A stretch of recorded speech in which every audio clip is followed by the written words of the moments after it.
حضرت امام محمد بن شہاب الدین المعروف امام کردری رحمہ اللہ تعالی، وفات سن 827 ہجری، وہ ارشاد فرماتے ہیں کہ حضرت امام اعظم ابو حنیفہ نعمان بن ثابت رحمہ اللہ تعالی کوفہ کی مسجد میں تشریف فرما تھے، تو اذ جاءہ شیخ الرافضہ، اور رافضیوں کا جو بڑا اس وقت شیخ تھا،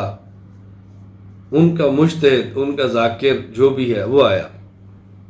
اور حضرت امام صلی اللہ علیہ وسلم سے پوچھنے لگا کہ آپ یہ بتائیں کہ رسول اللہ صلی اللہ علیہ وسلم کے بعد سب سے زیادہ طاقتور اور بہادر کون ہے؟ حضرت امام اعظم ابو حنیفہ رحمہ اللہ فرمانے لگے کہ ہم اہل سنت والجماعت رسول اللہ صلی اللہ علیہ وسلم کے بعد سب سے زیادہ طاقتور حضرت علی کو مانتے ہیں، اور تم سب سے زیادہ طاقتور حضرت ابو بکر صدیق کو مانتے ہو۔ یہ الزام تھا صرف اس کو خاموش کرانے کے لیے،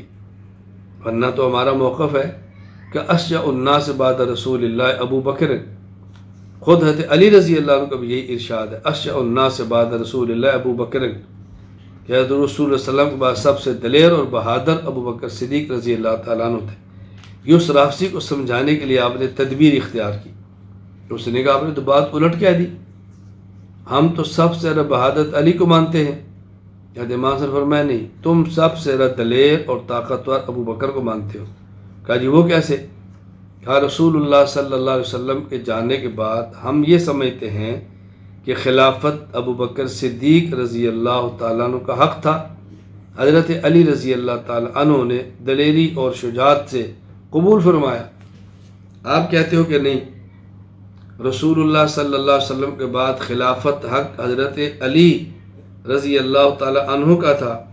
اور حضرت ابو بکر صدیق رضی اللہ تعالیٰ عنہ نے یہ حق علی سے چھینا ہے، دیا نہیں ہے۔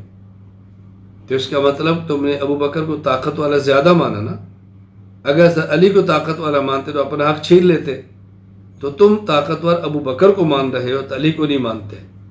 اس وقت رافضی بالکل سن کر بات حیران ہو گیا اور خاموش ہو گیا۔